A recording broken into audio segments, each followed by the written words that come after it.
ಒಂದಾನೊಂದು ಊರಿನಲ್ಲಿ ಶಾರದಾ ಅನಾಮಿಕ ಅನ್ನುವ ದಪ್ಪವಾದ ಅತ್ತೆ ಸೊಸೆಯರಿದ್ದರು. ಆ ಊರಿನವರು ಅವರನ್ನು ನೋಡಿ ಎಲ್ಲಾದ್ರೂ ಅತ್ತೆ ದಪ್ಪಾಗಿರ್ತಾಳೆ, ಇಲ್ಲ ಅಂದ್ರೆ ಸೊಸೆ ದಪ್ಪಾಗಿರ್ತಾಳೆ, ನಮ್ಮೂರಲ್ಲಿ ಮಾತ್ರ ಅತ್ತೆ ಸೊಸೆರಿಬ್ಬರು ದಪ್ಪನೇ ಇದ್ದಾರೆ, ಒಂದು ವಿಧದಿಂದ ಇದೊಂದು ವಿಚಿತ್ರ ಅಂತ ಮಾತಾಡ್ತಾ ಇದ್ರು. ವ್ಯಂಗ್ಯವಾಗಿ ನಗ್ತಾ ಇದ್ರು. ಅದನ್ನು ನೋಡಿ ಸೊಸೆ ಅನಾಮಿಕ ಎಷ್ಟೋ ದುಃಖ ಪಡ್ತಾ ಇದ್ಲು.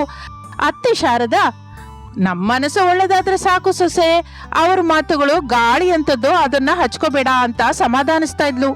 ಅನಾಮಿಕ ಸಮಾಧಾನಿಸ್ಕೊತಾ ಇದ್ಲು. ಒಂದು ದಿನ ಅತ್ತೆ ಶಾರದಾ ಕಿಚನ್ ಅಲ್ಲಿ ಚಪಾತಿ ಮಾಡುತ್ತಾ ಇದ್ದರೆ ಚಪಾತಿ ಕೋಲು ಜಾರಿ ಕೆಳಗೆ ಬೀಳುತ್ತೆ. ಆ ಕೋಲನ್ನು ಅಯೋಮಯದಿಂದ ನೋಡುತ್ತಾ, ಈಗ ಹೇಗೆ ಕೆಳಗೆ ಬಿದ್ದ ಲಟ್ಟಣಿಗೆ ತಗೋಬೇಕು ಅಂತಂದ್ರೆ ಕೆಳಗೆ ಬಗ್ಬೇಕು, ದಪ್ಪವಾಗಿದ್ದೀನಿ, ಆದ್ರಿಂದ ಕೆಳಗೆ ಬಗ್ಗಿ ಈ ಚಪಾತಿ ಕೋಲನ್ನ ತಗೊಳ್ಳೋದು ನನ್ನಿಂದ ಆಗೋ ಹಾಗಿಲ್ಲ, ಸೊಸೆನ ಕರಿತೀನಿ ಎಂದು ಒಳಗೊಳಗೆ ಅಂದುಕೊಂಡು ಮೇಲಕ್ಕೆ ಮಾತ್ರ ಗಟ್ಟಿಯಾಗಿ, ಸೊಸೆ ಅನಾಮಿಕಾ, ಒಂದ್ಸಲ ಕಿಚನ್ಗೆ ಬಾಮ್ಮ ಅಂತ ಕರೀತಾಳೆ. ದಪ್ಪವಾದ ಅನಾಮಿಕಾ ಕರೆ ಕೇಳಿ ಕಿಚನ್ ಒಳಗೆ ಬರ್ತಾಳೆ.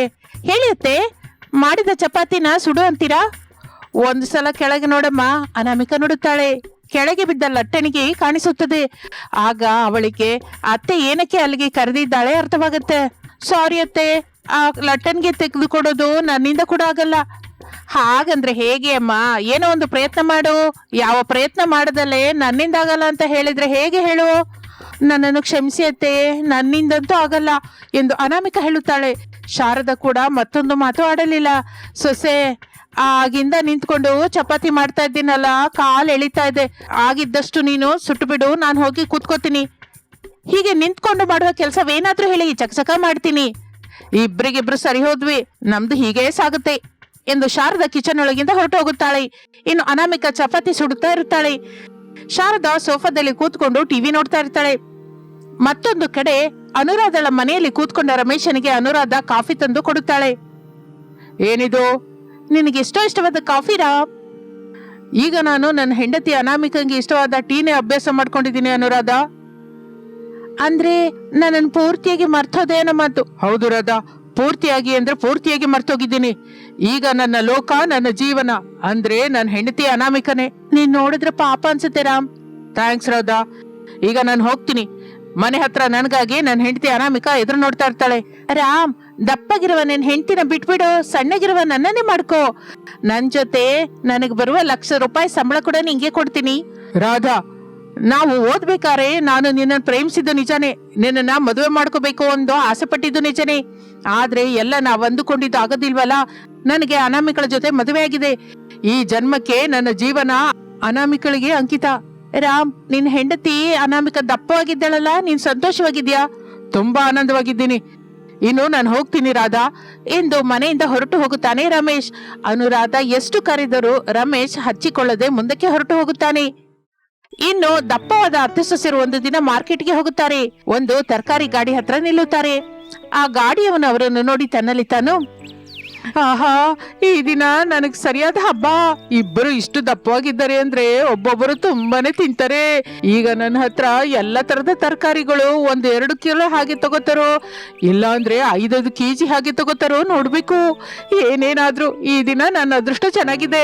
ಇವರಿಬ್ಬರ ರೂಪದಲ್ಲಿ ಧನದೇವತೆ ನನ್ನ ಹತ್ರ ಬಂದಿದ್ದಾಳೆ ಎಂದು ಸಂತೋಷ ಪಡುತ್ತಾ ಅವರನ್ನು ಕೇಳುತ್ತಾನೆ. ಹೇಳಿ ತಾಯಂದ್ರೆ, ನಮ್ಮ ಹತ್ರ ಎಲ್ಲ ತರದ ತರಕಾರಿನೂ ಇದೆ, ಎಲ್ಲ ತಾಜಾವಾಗಿದೆ. ಒಂದೊಂದು ತರಕಾರಿ 5 ಕೆಜಿ ವರೆಗೆ ಇದೆ. ಮತ್ತೆ ನಮಗೆ 5 ಕೆಜಿ ಹಾಗೆ ಎಲ್ಲ ತರಹದ ತರಕಾರಿಗಳು ಎಂದು ಶಾರದೆ ಹೇಳುವಷ್ಟರೊಳಗೆ ಆ ಗಾಡಿಯನ್ನು ಸೇರ್ಕೊಂಡು, ನೀವ್ ಹಾಗೆ ಕೂತ್ಕೊಳ್ಳಿ ಮೇಡಮ್ ಅವರೇ, ನಾನು ಚಕಚಕ ಎಲ್ಲ ತರದ ತರಕಾರಿನ 5 ಕಿಲೋ ಹಾಗೆ ಕಟ್ತೀನಿ ಎಂದು ಹೇಳುತ್ತಾನೆ. ಇಲ್ಲಿ ನೋಡಣ್ಣ, ನನ್ನ ಹೆಸರು ನೋಡಣ್ಣ ಅಲ್ಲ ತಾಯಿ, ಬಸವಣ್ಣ. ಅಯ್ಯ ಬಸವಣ್ಣನವರೇ, ನೀನು ಫ್ರೀಯಾಗಿ ಕೊಟ್ರು ನಾವು ಎಲ್ಲ ತರದ ತರಕಾರಿನ ಸೇರಿ 5 ಕೆಜಿ ತಗೊಳ್ಳಲ್ಲ, ಒಂದೊಂದು ತರಕಾರಿನ ಅರ್ಧ ಕೆಜಿ ಹಾಗೆ ಕೊಡು ಅಷ್ಟೇ ಎಂದು ಶಾರದಾ ಹೇಳುತ್ತಲೇ ಆ ಗಾಡಿಯನ್ನು ನೀರಾಗಿ ಹೋಗುತ್ತಾನೆ. ತವಾಗಿರುವರ ಅವರ ಅವತಾರವನ್ನು ನೋಡುತ್ತಾನೆ. ಅವನ ನೋಟವನ್ನು ಅತ್ತೆ ಸೊಸೆಯರು ಅರ್ಥ ಮಾಡ್ಕೋತಾರೆ. ಒಬ್ಬರನ್ನೊಬ್ಬರು ನೋಡಿಕೊಂಡು ನಗುತ್ತಾರೆ.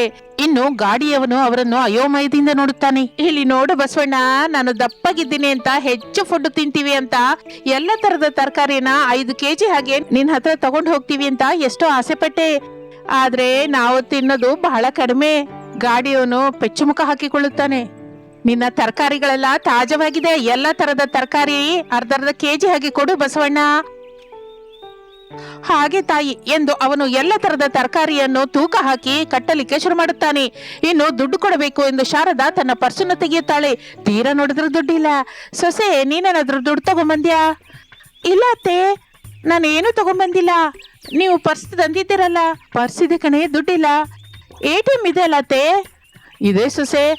ಸರಿ ಬನ್ನಿ, ATM ಇಂದ ದುಡ್ಡು ತಗೊಂಬರೋಣ ಎಂದು ಅತ್ತೆ ಸೊಸೆಯರು ಮಾತನಾಡಿಕೊಂಡು ಅದೇ ವಿಷಯವನ್ನು ತರಕಾರಿ ಗಾಡಿಯವನಿಗೆ ಹೇಳಿ ಅಲ್ಲಿಂದ ಹೊರಡುತ್ತಾರೆ. ಹಾಗೆ ಮುಂದಕ್ಕೆ ನಡೆಯುತ್ತಾ ಒಂದು ATM ಹತ್ರಕ್ಕೆ ಬರ್ತಾರೆ. ದುಡ್ಡು ತೆಗೆಯುತ್ತಾರೆ. ಹೊರಗೆ ಬಂದು ಲೆಕ್ಕ ನೋಡಿಕೊಳ್ಳುತ್ತಾ ಇರುವಾಗ 2 500 ರೂಪಾಯಿ ನೋಟುಗಳು ಕೆಳಗೆ ಬೀಳುತ್ತದೆ. ದಪ್ಪ ಅತ್ತೆ ಸೊಸೆಯರಿಗೆ ಈಗ ದೊಡ್ಡ ಕಷ್ಟವೇ ಎದುರು ಬೀಳುತ್ತೆ. ಅಯೋಮಯದಿಂದ ಇಬ್ಬರು ಒಬ್ಬರ ಮುಖವನ್ನು ಒಬ್ಬರು ನೋಡ್ಕೋತಾರೆ. 1000 ರೂಪಾಯಿ ಸೊಸೆ, ಹೇಗಾದ್ರೂ ತೆಗಿಯೇ. ಅಮ್ಮ ಅತ್ತೆ, ಈಗ ನಾನು ಬಗ್ಗೆ ತೆಗ್ದೆ ಅಂದ್ರೆ ಹಾಸ್ಪಿಟಲ್ ಖರ್ಚು 10,000 ಆಗ್ಬೋದು. ನನ್ನ ಬಿಟ್ಬಿಡಿ, ನಾನು ಬೆಂಡ್ ಆಗಲ್ಲ. ನೀವೇ ಏನೊಂದು ಕೆಲಸ ಮಾಡಿ.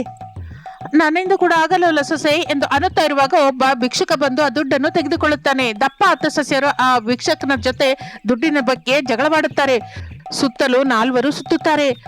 ಭಿಕ್ಷುಕ ಹೇಳಿದ್ದು ಕೇಳಿ ಅತ್ತೆ ಸೊಸೆಯರನ್ನು ಬಹಳ ಬೈಯುತ್ತಾರೆ. ಅದರಿಂದ ಅತ್ತೆ ಸೊಸೆಯರಿಬ್ಬರು ತರಕಾರಿ ತೆಗೆದುಕೊಳ್ಳದೆ ಮನೆಗೆ ಬರುತ್ತಾರೆ. ಹಾಗೆ ಆ ದಿನ ಕಳೆಯುತ್ತದೆ. ಒಂದು ಸಲ ಆ ಊರಿನಲ್ಲಿ ದೊಡ್ಡ ಹಬ್ಬ ನಡೆಯುತ್ತದೆ. ಎಲ್ಲರೂ ಸೇರಿ ಆಲಯಕ್ಕೆ ಹೋಗುತ್ತಾರೆ. ಶಾರದಾ ಅನಾಮಿಕ ಕೂಡ ಹೋಗಬೇಕು ಎಂದು ನಿರ್ಣಯಿಸಿಕೊಳ್ಳುತ್ತಾರೆ. ಆ ಗುಡಿಗೆ ಹೋಗುವವರು ಯಾರಾದರೂ ಸರಿ, ಕಾಲಿನ ನಡಿಗೆಯಲ್ಲಿ ಹೋಗಬೇಕು ಎಂದು ನಿಬಂಧನೆ ಇದ್ದುದರಿಂದ ಶಾರದಾ ಅನಾಮಿಕ ಪ್ರಸಾದ ರಮೇಶರು ನಡಿಗೆ ಶುರು ಮಾಡುತ್ತಾರೆ. ಊರಿಗೆ ಆ ಗುಡಿ ಅರ್ಧ ಕಿಲೋಮೀಟರ್ ದೂರದಲ್ಲಿದ್ದರೂ ಕೂಡ ಅತ್ತೆ ಸೊಸೆಯರಿಗೆ ಆ ನಡಿಗೆ ತುಂಬಾ ಶ್ರಮವೆನಿಸುತ್ತದೆ. ಉಸಿರು ಸರಿಯಾಗಿ ಎಳೆಯಲಾರದೆ ಸ್ವಲ್ಪ ಹೊತ್ತು ಕೂತ್ಕೋಬೇಕಾಗಿ ಬರುತ್ತದೆ. ನೋಡ್ತಾ ಇರೋರಲ್ಲಿ ಕೆಲವರು ಪಾಪ ಅನ್ನುತ್ತಾರೆ, ಇನ್ನು ಕೆಲವರು ಮೆಲ್ಲಗೆ ನಗುತ್ತಾರೆ. ಆದರೂ ಪ್ರಸಾದ್ ರಮೇಶ್ ಇಬ್ಬರ ಸ್ಫೂರ್ತಿಯಿಂದ ಅತಿ ಕಷ್ಟದಿಂದ ಗುಡಿಗೆ ಸೇರಿಕೊಳ್ಳುತ್ತಾರೆ. ಅಮ್ಮನವರ ದರ್ಶನ ಮಾಡಿಕೊಳ್ಳುತ್ತಾರೆ. ಹಾಗೆ ಆ ದಿನ ಕಳೆಯುತ್ತದೆ. ಮಾರನೇ ದಿನ ಅತ್ತೆ ಸೊಸೆಯರು ತಮ್ಮ ಆರೋಗ್ಯದ ಬಗ್ಗೆ ಡಾಕ್ಟರ್ ಸಲಹೆ ತೆಗೆದುಕೊಳ್ಳಬೇಕು ಎಂದು ಡಾಕ್ಟರ್ ಹತ್ರ ಹೋಗ್ತಾರೆ. ತೂಕ ಕಡಿಮೆಯಾಗದೇ ಇದ್ದರೆ ಮಧುಮೇಹ, ರಕ್ತದೊತ್ತಡ ಬರುವ ಪ್ರಮಾದವಿದೆ, ಸ್ವಲ್ಪ ಜಾಗೃತಿಯಾಗಿರಬೇಕು ಎಂದು ಡಾಕ್ಟರ್ ಹೇಳುತ್ತಾನೆ. ಆಗ ಇಬ್ಬರಿಗೂ ಭಯವಾಗುತ್ತದೆ. ಏನ್ ಮಾಡ್ಬೇಕು ಹೇಳಿ ಡಾಕ್ಟರ್, ನಾನು ನಮ್ಮತ್ತೆ ಮಾಡ್ತೀವಿ, ಹೇಗಾದ್ರೂ ಸಣ್ಣಗಾಗ್ತೀವಿ, ತೂಕ ಕಡಿಮೆ ಮಾಡ್ಕೋತೀವಿ ಎಂದು ಅನಾಮಿಕಾ ಕೇಳುತ್ತಾಳೆ. ಆಗ ಡಾಕ್ಟರ್ ಏನು ಮಾಡಬೇಕು, ಹೇಗೆ ಮಾಡಬೇಕು ವಿವರವಾಗಿ ಹೇಳುತ್ತಾನೆ. ಆ ದಿನದಿಂದ ಆ ಮನೆಯಲ್ಲಿ ಬದಲಾವಣೆ ಶುರುವಾಗುತ್ತದೆ. ಇಬ್ಬರು ಪ್ರತಿದಿನ ಬೆಳಿಗ್ಗೆ ಎದ್ದು ವಾಕಿಂಗ್ ಹೋಗ್ತಾ ಇದ್ರು. ಮೊದಲು ಸುಸ್ತಾಗಿ ಅನಿಸುತ್ತಾ ಇತ್ತು. ಮೊದಲ ದಿನ ಕೇವಲ 10 ನಿಮಿಷ ಮಾತ್ರವೇ ನಡೆಯುತ್ತಿದ್ದರು. 2ನೇ ದಿನ 15 ನಿಮಿಷ, ಹೀಗೆ ಕ್ರಮವಾಗಿ ಸಮಯ ಹೆಚ್ಚು ಮಾಡಿಕೊಳ್ಳುತ್ತಾರೆ. ಆಹಾರದ ಕ್ರಮ ಬದಲಾವಣೆ ಮಾಡ್ಕೋತಾರೆ. ಎಣ್ಣೆ ಕಡಿಮೆ ಉಪಯೋಗಿಸುವುದು, ತರಕಾರಿ ಹೆಚ್ಚಾಗಿ ತಿನ್ನುವುದು ಶುರು ಮಾಡುತ್ತಾರೆ. ಸ್ವಲ್ಪ ತಿಂಗಳಲ್ಲಿ ಇಬ್ಬರಲ್ಲಿಯೂ ಬದಲಾವಣೆ ಕಾಣಿಸುತ್ತದೆ. ತೂಕ ಬಹಳ ಕಡಿಮೆಯಾಗುತ್ತದೆ. ಮುಖ್ಯವಾಗಿ ಉತ್ಸಾಹ ಹೆಚ್ಚಾಗುತ್ತದೆ.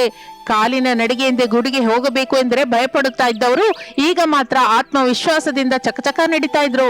ಗ್ರಾಮಸ್ಥರು ಕೂಡ ಅವರ ಬದಲಾವಣೆ ಗಮನಿಸುತ್ತಾರೆ. ಕೆಲವರು ಬಂದು ನೀವು ಹೇಗೆ ತೂಕ ಕಡಿಮೆ ಮಾಡಿದಿರಿ ಅಂತ ಕೇಳ್ತಾ ಇದ್ರು. ಆಗ ಶಾರದಾ ಅನಾಮಿಕರು ಸೇರಿ ಹೇಳ್ತಾ ಇದ್ರು, ಒಂದು ದಿನ ಬದಲಾವಣೆ ಬರೋದಿಲ್ಲ, ಹಠ ಇದ್ದರೆ ಸಾಕು. 1 ವರ್ಷದ ನಂತರ ಊರಿನಲ್ಲಿ ಆರೋಗ್ಯ ಶಿಬಿರ ನಡೆಯುತ್ತದೆ. ಅಲ್ಲಿ ತೂಕ, ರಕ್ತದೊತ್ತಡ ಪರೀಕ್ಷೆ ಮಾಡಿಕೊಳ್ಳುತ್ತಾರೆ. ಶಾರದಾ ಅನಾಮಿಕ ಇಬ್ಬರ ಫಲಿತವೂ ಬರುತ್ತದೆ. ಇಬ್ಬರೂ ಚೆನ್ನಾಗಿರುತ್ತಾರೆ. ನೀವು ಬಹಳ ಒಳ್ಳೆ ಉದಾಹರಣೆ ಎಂದು ಡಾಕ್ಟರ್ ಪ್ರಶಂಸಿಸುತ್ತಾರೆ. ಆ ದಿನ ಮನೆಗೆ ಬಂದ ಮೇಲೆ ಶಾರದಾ ಸೊಸೆಯನ್ನು ನೋಡಿ, ನೀನಿಲ್ದೇ ಇದ್ರೆ ನಾವು ಬದಲಾಗ್ತಾನೆ ಇರ್ಲಿಲ್ಲ ಸೊಸೆ. ಅನಾಮಿಕಳ ಕಣ್ಣಿನಲ್ಲಿ ಆನಂದ ಮಿಂಚುತ್ತದೆ. ಅತ್ತೆ, ನೀವು ಸಹಕರಿಸದೇ ಇದ್ರೆ ಹೀಗೆ ಸಾಧ್ಯನೇ ಆಗ್ತಾ ಇರ್ಲಿಲ್ಲ ಎಂದು ಇಬ್ಬರು ಮಾತನಾಡಿಕೊಳ್ಳುತ್ತಾ ಇರುತ್ತಾರೆ. ಊರಿನಲ್ಲಿ ಈಗ ಅವರನ್ನು ದಪ್ಪ ಅತ್ತೆ ಸೊಸೆರು ಅಂತಲ್ಲ, ಆರೋಗ್ಯವಂತವಾದ ಅತ್ತೆ ಸೊಸೆರು ಎಂದು ಕರೀತಾ ಇರ್ತಾರೆ. ದಪ್ಪವಾದ್ರೂ ದಪ್ಪವಾಗದೇ ಇದ್ರು ನಮ್ಮ ಆರೋಗ್ಯ ನಮ್ಮ ಕೈಯಲ್ಲೇ ಇರುತ್ತೆ. ಅದನ್ನ ಸರಿಯಾಗಿ ಕಾಪಾಡಿಕೊಂಡ್ರೆ ನಾವು ಚೆನ್ನಾಗಿರ್ತೀವಿ, ಚೆನ್ನಾಗಾಗ್ತೀವಿ.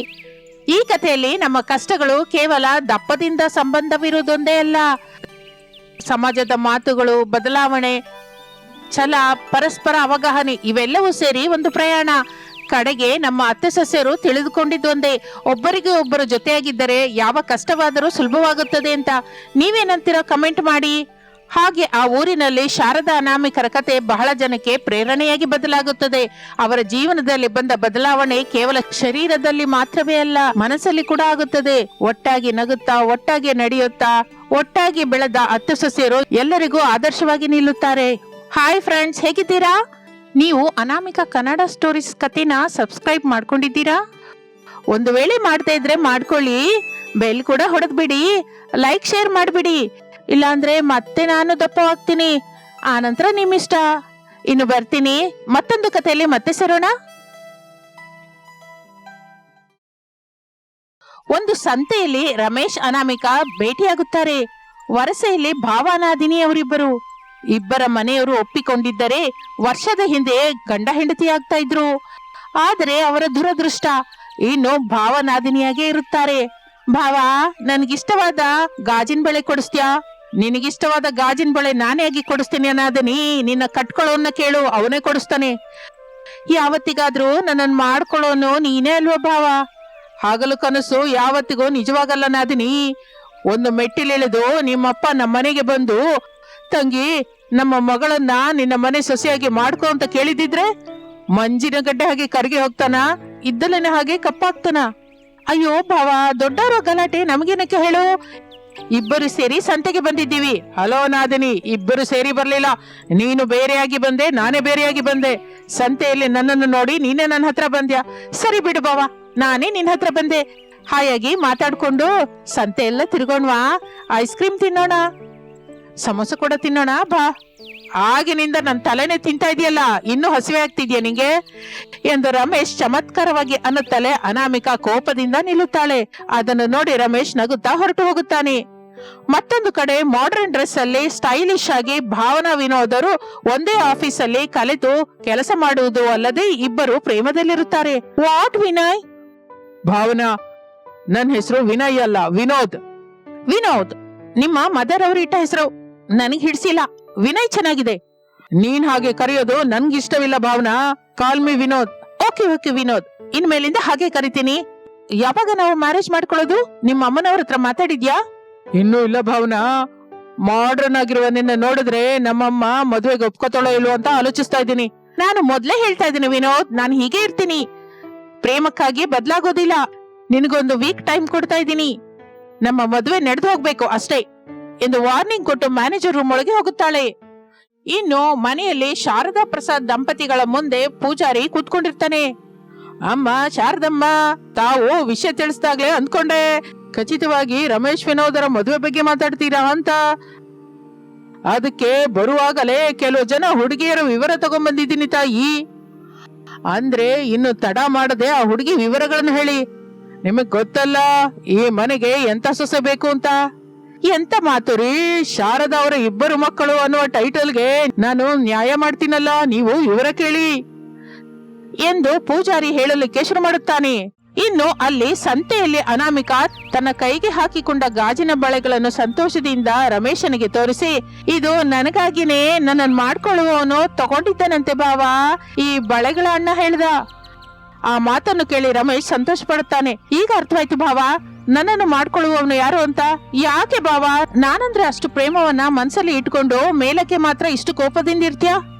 ನಿನ್ನ ಬಿಡೋದು ನನ್ನಿಂದಾಗಲ್ಲ ಅನಾಮಿಕಾ, ನೀನ್ ನನಗ್ ಬೇಕು. ಸರಿ ಭಾವ, ನೀನ್ ಹೇಳ್ಬೇಕಾಗಿದ್ದು ನೀನ್ ಹೇಳ್ದೆ, ನಾನು ಮಾಡ್ಬೇಕಾಗಿದ್ದನ್ನ ನಾನ್ ಮಾಡ್ತೀನಿ, ನಿನಗಾಗಿ ಬರ್ತೀನಿ ಭಾವ ಎಂದು ಹೇಳಿ ಅನಾಮಿಕಾ ಹೊರಟು ಹೋಗುತ್ತಾಳೆ. ರಮೇಶ್ ಆಶ್ಚರ್ಯದಿಂದ ನೋಡುತ್ತಾ, ನನಗಾಗಿ ಬರ್ತೀನಿ ಅಂತ ಹೇಳಿ ಆಗ್ಲೇ ಹೊರಟೋದ್ಲು ಏನಕ್ಕೆ?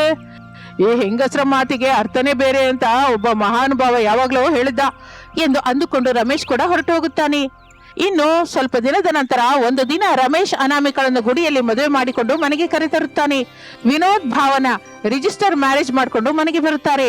ತನ್ನ ಇಬ್ಬರು ಮಕ್ಕಳು ಅವರಿಗೆ ಇಷ್ಟ ಬಂದ ಹುಡುಗಿಯರನ್ನು ಮದುವೆ ಮಾಡಿಕೊಂಡು ಮನೆಗೆ ಸೊಸೆಯರಾಗಿ ಕರೆತರುವುದು ಶಾರದಾ ದಂಪತಿಗಳು ಆಶ್ಚರ್ಯ ಹೋಗುತ್ತಾರೆ. ಅವರ ಬಾಯಿಂದ ಒಂದು ಮಾತು ಕೂಡ ಬರಲಿಲ್ಲ. ಅಮ್ಮ, ನಿಂಗೊತ್ತು ಅನಾಮಿಕಾ ಇಲ್ದಿದ್ರೆ ನಾನು ಬದುಕಲಾರೆ ಅಂತ, ಅದಕ್ಕೆ ಅನಾಮಿಕಳನ್ನು ಮದುವೆ ಮಾಡಿಕೊಂಡು ದೊಡ್ಡ ಸೊಸೆಯಾಗಿ ತಂದೆ. ನನ್ನನ್ನು ಆಶೀರ್ವದಿಸಿ ಅತ್ತೆ ಎಂದು ಶಾರದಾಳ ಕಾಲಿಗೆ ಕೈ ಮುಗಿತಾಳೆ ಅನಾಮಿಕಾ. ಭಾವನಿಗೆ ಅದೆಲ್ಲ ಹಿಡಿಸ್ಲಿಲ್ಲ. ಇದೆಲ್ಲ ನಾನ್ ಸೆನ್ಸ್. ಇಲ್ಲಿ ನೋಡಿ ಸಿಸ್ಟರ್, ನೀನ್ ಮಾಡಿದ್ದು ನನ್ಗೆ ಇಷ್ಟವಾಗಿಲ್ಲ. ನೀನು ಆಂಟಿ ಕಾಲಿಗೆ ನಮಸ್ಕಾರ ಮಾಡೋದೇನು? ನೋ, ಇದು ಕರೆಕ್ಟ್ ಅಲ್ಲ, ನಾನ್ ಹಾಗೆ ಮಾಡಲ್ಲ. ಸರಿ ಸರಿ, ಏನಾದ್ರೂ ಇದ್ರು ಒಳಗಡೆ ಮಾತಾಡೋಣ, ಮನೆಯೊಳಗೆ ಬನ್ನಿ. ಇನ್ನು ಎಲ್ಲರೂ ಮನೆಯೊಳಗೆ ಹೋಗುತ್ತಾರೆ. ಇಬ್ಬರು ಸೊಸೆಯರು ಒಂದೇ ಮನೆಯಲ್ಲಿ, ಆದರೆ ಅವರ ಜೀವನಗಳು ಬೇರೆ. ದೊಡ್ಡ ಸೊಸೆ ಅನಾಮಿಕಾ ಬೆಳಗಿನ ಜಾವವೇ ಎದ್ದು ಮನೆ ಕಸಗುಡಿಸಿ ರಂಗೋಲಿ ಹಾಕಿ ತಲೆ ಸ್ನಾನ ಮಾಡುತ್ತಾ ಇದ್ದಳು. ಆ ನಂತರ ಮನೆಯಲ್ಲಿ ತುಳಸಿ ಗಿಡದ ಮುಂದೆ ದೀಪವಿಡ್ತಾ ಇದ್ಲು. ಅದನ್ನು ನೋಡಿ ಶಾರದಾ ಸಂತೋಷ ಪಡುತ್ತಾಳೆ. ಅನಾಮಿಕಾ ಟೀ ತಂದು ಕೊಟ್ಟು, ಅತ್ತೆ, ಈ ದಿನ ಟಿಫಿನ್ ಏನ್ ಮಾಡು ಅಂತೀರಾ? ಈ ದಿನ ದೋಸೆ ಹಾಕು ಸೊಸೆ, ನನಗೇನಕ್ಕೋ ದೋಸೆ ತಿನ್ಬೇಕು ಅನ್ನಿಸ್ತಾ ಇದೆ. ಹಾಗೆ ಅತ್ತೆ ಎಂದು ಮತ್ತೊಂದು ಟೀ ತೆಗೆದುಕೊಂಡು ಬೆಡ್ರೂಮ್ ಅಲ್ಲಿರುವ ಪ್ರಸಾದ್ ಹತ್ರ ಬರ್ತಾಳೆ. ಅಮ್ಮ ತಂದೆ ತಾಯಿ ಎಂದು ಆ ಟೀ ತೆಗೆದುಕೊಳ್ಳುತ್ತಾನೆ ಪ್ರಸಾದ್. ಮಾವಯ್ಯ, ನಿಮಗೆ ಇಷ್ಟಪಟ್ಟ ತಿಂಡಿ ಹೇಳಿ, ಮಾಡ್ತೀನಿ. ನಿಮ್ಮ ಅತ್ತೆ ಏನ್ ಟಿಫಿನ್ ಮಾಡು ಅಂತ ಹೇಳಿದ್ಲಮ್ಮ? ದೋಸೆ ಮಾಡು ಅಂತ ಹೇಳಿದ್ದಾರೆ ಮಾವಯ್ಯ. ಅಂದ್ರೆ ನನಗ್ ಕೂಡ ದೋಸೆನೆ ಹಾಕಮ್ಮ. ನಿಮ್ಮ ಅತ್ತೆಗೊಂದಿಷ್ಟ ನನ್ಗೊಂದಿಷ್ಟ ಇರಲ್ವಲ್ಲ, ಆಕೆ ಏನ್ ಹೇಳಿದ್ರೆ ಅದೇ ಮಾಡು ಸೊಸೆ. ಹಾಗೆ ಮಾವಯ್ಯ ಎಂದು ಅನಾಮಿಕಾ ಹೊರಟು ಹೋಗುತ್ತಾಳೆ. ಇನ್ನು ಮಾಡ್ರನ್ ಸೊಸೆ ಭಾವನಾ ಬೆಳಿಗ್ಗೆ ಏಳುತ್ತಲೇ ಫೋನ್ ಹಿಡಿದುಕೊಂಡು ಯೋಗ ವಿಡಿಯೋ, ಡೈಟಿಂಗ್, ಇನ್ಸ್ಟಾಗ್ರಾಮ್ ಸ್ಟೋರೀಸ್ ನ ನೋಡ್ತಾ ಇದ್ಲು. ಅನಾಮಿಕಾ ಎಷ್ಟು ಒಳ್ಳೆ ಅಡಿಗೆ ಮಾಡಿದ್ರು ಏನೋ ಒಂದು ನೆಪ ಹೇಳ್ತಾ ಇದ್ಲು. ಆಯಿಲ್ ಹೆಚ್ಚಾಗಿದೆ ಅಂತ, ಕೊಬ್ಬು ಹೆಚ್ಚಿದೆ ಅಂತ, ಟೀಯಲ್ಲಿ ಶುಗರ್ ಇದೆ ಅಂತ, ಹೀಗೆ ಏನೋ ಒಂದು ಹೇಳ್ತಾ ಇದ್ಲು. ಅನಾಮಿಕಾ ಎಲ್ಲದಕ್ಕೂ ಸರಿದೂಗಿಸ್ತಾ ಇದ್ಲು. ಮನೆಯಲ್ಲಿ ವರ್ಕ್ ಮಾಡ್ತಾ ಇರುವ ವಿನೋದ್ ಭಾವನಾ ಮಾಡ್ತಾ ಇರುವ ಅತಿಯನ್ನ ನೋಡ್ತಾ ಇದ್ದ ಹೊರತು ಏನು ಎದುರು ಹೇಳ್ತಾ ಇರ್ಲಿಲ್ಲ. ಅದರಿಂದ ಒಂದು ದಿನ ಶಾರದಾ ಭಾವನೆಗೆ ಹೇಳ್ತಾಳೆ, ಇಲ್ಲಿ ನೋಡು ಚಿಕ್ಕ ಸೊಸೆ, ಒಂದು ದಿನ ಅನಾಮಿಕಾ ಮನೆ ಕೆಲಸ ಮಾಡ್ತಾಳೆ, ಇನ್ನೊಂದ್ ದಿನ ನೀನ್ ಮಾಡು. ನೋನೋ ಆಂಟಿ, ಮನೆ ಕೆಲಸ ಅಡಿಗೆ ಕೆಲಸ ನನ್ನಿಂದಾಗಲ್ಲ. ನನ್ನ ಫುಡ್ ನ ಆರ್ಡರ್ ಮಾಡ್ಕೋತೀನಿ, ನನ್ ಬಟ್ಟೆ ನಾನೇ ವಾಶ್ ಮಾಡ್ಕೋತೀನಿ, ನಾನು ಕುಡಿಬೇಕಾದ ವಾಟರ್ನ ನಾನೇ ತರಿಸ್ಕೋತೀನಿ ಎಂದು ಹೇಳುತ್ತಾಳೆ. ಶಾರದಾ ತನ್ನ ಚಿಕ್ಕ ಮಗನ ಮುಖವನ್ನು ನೋಡಿ ಏನು ಅನ್ನಲಾರದೆ ಹೊರಟು ಹೋಗುತ್ತಾಳೆ. ಆಗಿನಿಂದ ಶಾರದಂಗೆ ಅನಾಮಿಕಳ ಮೇಲೆ ಪ್ರೇಮ ಹೆಚ್ಚಾಗುತ್ತದೆ. ಯಾವ ಕೆಲಸ ಹೇಳಿದ್ರು ಅನಾಮಿಕಂಗೆ ಹೇಳ್ತಾ ಇದ್ಲು. ಅನಾಮಿಕ ಕೂಡ ಶ್ರದ್ಧೆಯಿಂದ ಮಾಡ್ತಾ ಇದ್ಲು. ಅವಳ ಪಕ್ಕದಲ್ಲೇ ಕೂತ್ಕೊಂಡು ಅಡಿಗೆ ತಿಂಡಿ ಕಲ್ತ್ಕೊಳ್ಳೋದು, ಚಿಕ್ಕ ಚಿಕ್ಕ ವಿಷಯದಲ್ಲಿ ಶಾರದಾ ಮಾತಿಗೆ ಬೆಲೆ ಕೊಡುವುದು ಮಾಡ್ತಾ ಇದ್ಲು. ಭಾವನಾ ಮಾತ್ರ ಅದನ್ನೇನು ಹಚ್ಕೋತಾ ಇರ್ಲಿಲ್ಲ.